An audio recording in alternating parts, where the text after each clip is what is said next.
Filion. Radio X.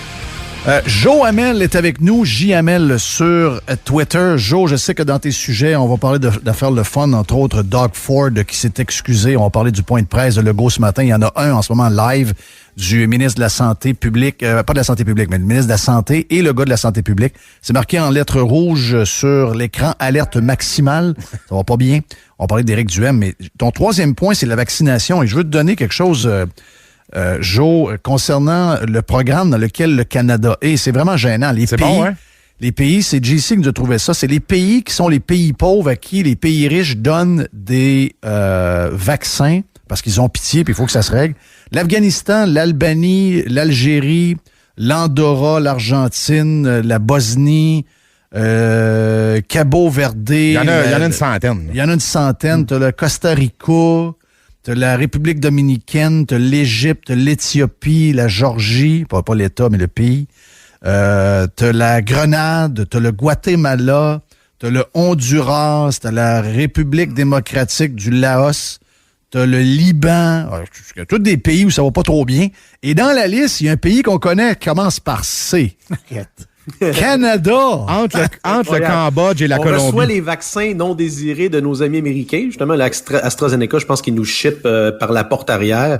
Écoute, c'est incroyable ce qui se passe, Jeff. C'est un désastre sur toute la ligne. Les mesures, la campagne de vaccination, je l'avais calé en décembre. Je dis, si vous trouvez que c'est l'enfer actuellement, attendez de voir la campagne de vaccination. C'était déjà annoncé là, que ça allait être un fiasco et on en voit aujourd'hui le résultat. Allons-y avec Doug Ford, quand même spécial là, de voir qu'un gars, puis je sais que c'est lié au fait qu'il vient de voir ses appuis disparaître en 72 heures. Donc là, les sondages semblent anémiques alentour de lui. Il doit faire du focus group. Il a vu qu'il est allé trop loin. Puis, il a eu l'humilité de s'excuser. Puis on voit qu'il est shaké pas à peu près, un peu comme Mme Merkel en Allemagne il y a quelques semaines. Là. Ouais, ben ça c'est une bonne nouvelle. La seule solution, la seule façon que ces gouvernements-là réagissent, c'est de les humilier publiquement. On l'a vu c'est encore un bon exemple. La seule métrique, le seul indicateur qu'ils suivent, c'est leur sondage interne. Oui. Ils sondent à savoir si la population les suit ou non.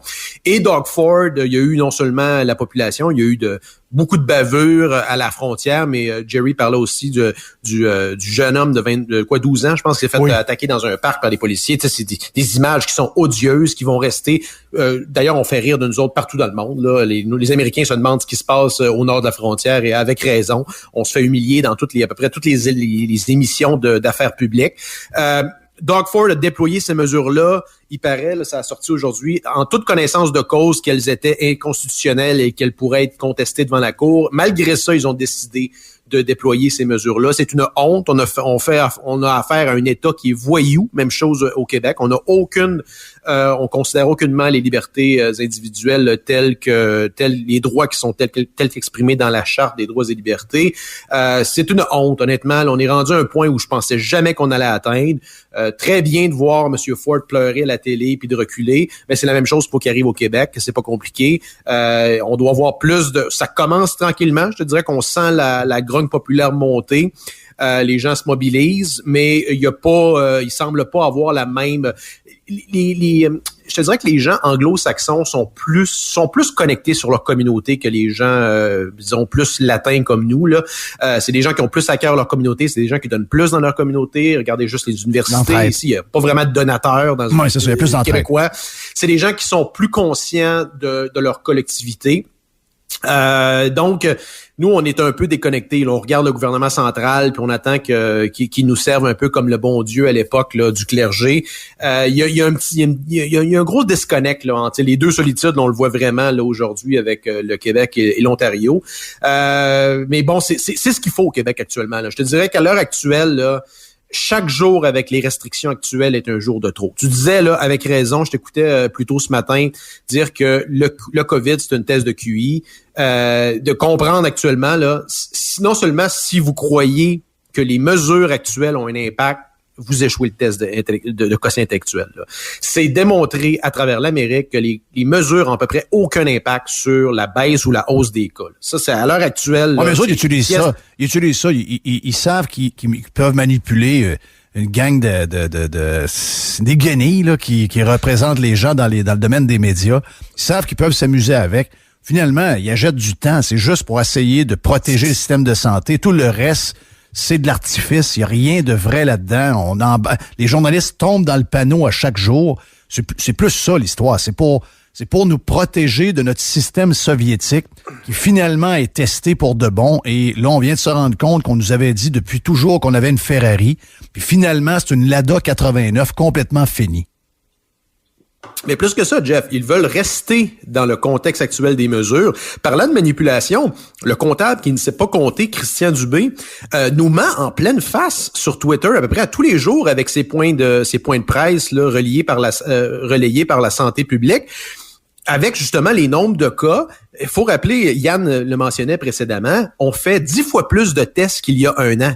On était à peu près 4-5 000 tests il y a un an, on est rendu à 40-50 000 tests par jour. Oui. Or, le taux de positivité, c'est-à-dire le nombre de cas divisé par le nombre de tests, est autour de 3-4% depuis à peu près un mois et demi. Donc, ça bouge pas.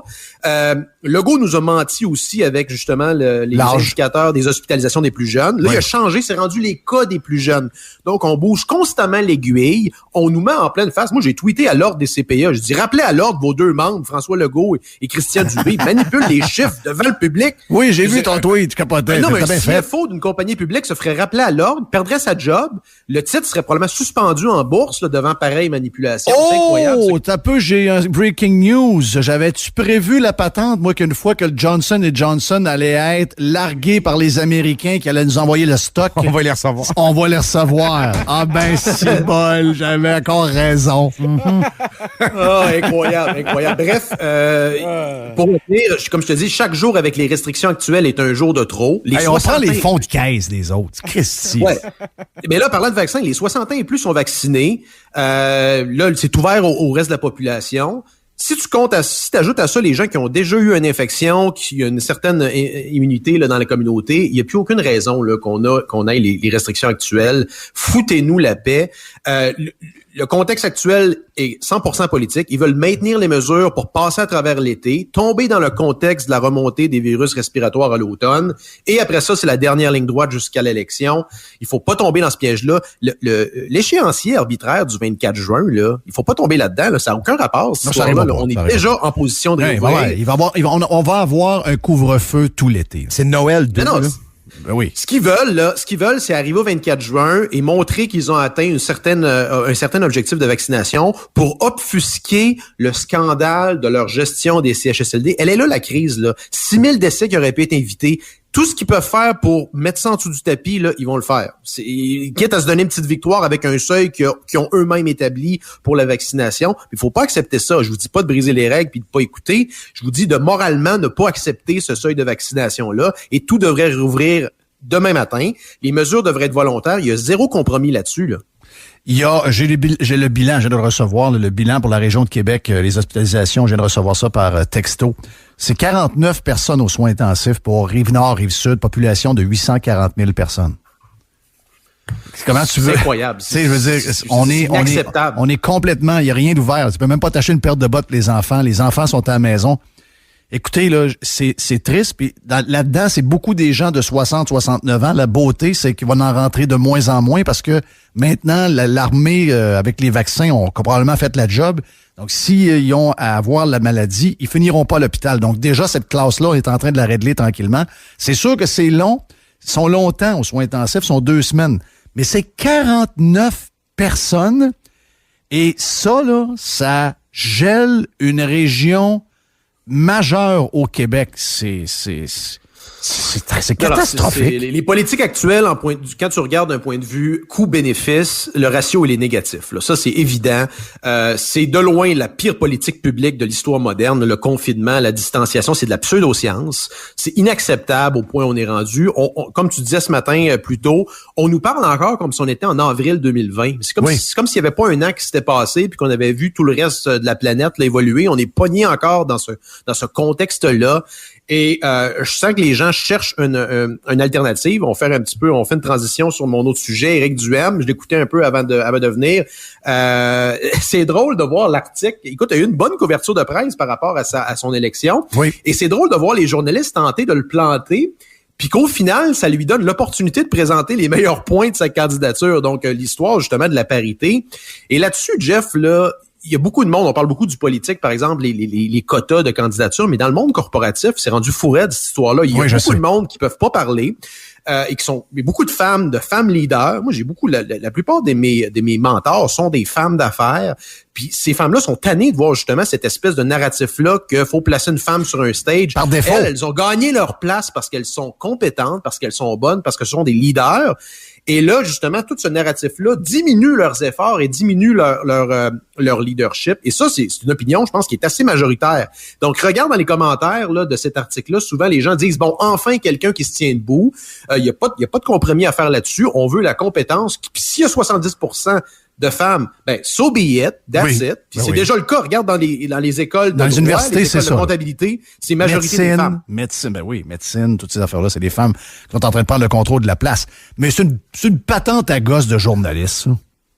Ben, c'est ça. À partir du moment, la game de woke, là, le seul mouvement gagnant dans cette game-là, c'est de pas jouer. À partir du moment que tu refuses puis tu joues pas dans leur stratégie, ben, t'as gagné. Puis c'est exactement ce qu'il fait. Il va pas lâcher. Très content de voir Éric garder ses distances face à cette folie-là. Par rapport à le rôle du privé en santé, il doit pas reculer là-dessus non plus. Je pense qu'on a une occasion historique au Québec de confronter le modèle. Puis ça veut pas dire qu'il va y avoir deux systèmes, un système qu'on paye avec la carte de crédit puis un système qu'on paye avec la carte soleil. Quand ton char là se fait frapper, là, c'est pas l'assureur qui le répare, c'est un garage, mais c'est ton assureur qui paye. C'est exactement la même chose dans le système de santé. Ça prend plus de compétition du privé sous l'égide du régime public. Puis je pense que ça va être ça, dans une grande partie, son programme. Ça a déjà été discuté, mais il parlait là, de Dumont, de Barrette, ces gens-là ont reculé. Ben, c'est le temps ou jamais. Là. Il faut confronter la machine. Pour faire une image aux gens, là, ce qui se passe ailleurs, dans les autres pays, c'est t'appelles un médecin. T'appelles un médecin public, puis il dit il n'y a pas de place. OK, je vais avoir j'ai besoin de voir un médecin genre d'ici demain. Pas de place. Bon, ben s'ils n'ont pas de place, puis on peut pas te trouver un médecin, ils t'envoient chez la Croix, puis c'est eux autres qui payent. C'est ça. Ben oui. C'est ça le système. Oui. Mais la balance de l'avantage, c'est que ça crée une compétition. En plus, tu vas voir que le système il va se botter derrière. Cité en exemple comme la Suède, ben c'est drôle, la Suède, c'est plus un exemple là, pour la gauche. Moins, là. Un petit bout, là. C'est ça, là, les chiffres ont pourtant tendance à donner raison à la Suède, mais tu as des hôpitaux qui sont privés. Donc, tu as une compétition. L'important, c'est que les services se donnent. Et peu importe qui le donne, puis qu'au final, et vous payez pour ça. Les gens disent, on paye pas pour ça, le système est gratuit. Non, regardez votre déclaration d'impôt, impôt payé au Québec, la moitié de ce montant-là, bon, il y en a 40% qui payent pas d'impôt, mais il y en a pas mal qui en payent.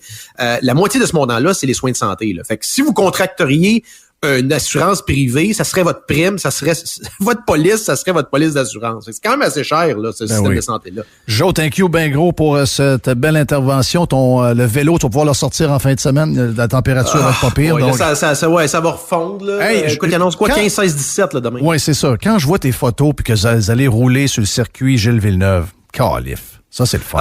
Écoute, la plus belle. Ben là, on va pouvoir rouler tout l'été en plus. Oui! Jeff, Ils sont pas fermés. Moi, je pense, écoute, Jeff, vous pouvez être prophète de malheur, mais je pense pas que la F1 va revenir à Montréal, malheureusement. Non. Mais ça va nous laisser plus de temps pour rouler sur ce beau circuit. Ouais, il y en a des gens, il y a des gens heureux. En tout cas, c'est bien le fun de vous voir, puis bon week-end. On se reparle le jeudi prochain. Et on suit Joe sur Twitter. Faites JAML sur Twitter et vous allez pouvoir le suivre. Toujours le fun d'avoir un petit peu de couleur en ce moment. Ça fait un peu différent de toutes les guenilles qu'on peut suivre puis qui sont des... on appelle ça des confineurs en pyjama. On vient dans un instant. On est prêt pour quoi, là? On est prêt pour... Hein? OK, Monsieur Radio X va venir faire un tour. Oh! Il arrive. OK, bon, on fait une pause, Monsieur Radio X. La meilleure de Radio X s'en vient dans un instant. C'est ça. Jeff Fillion. Radio X.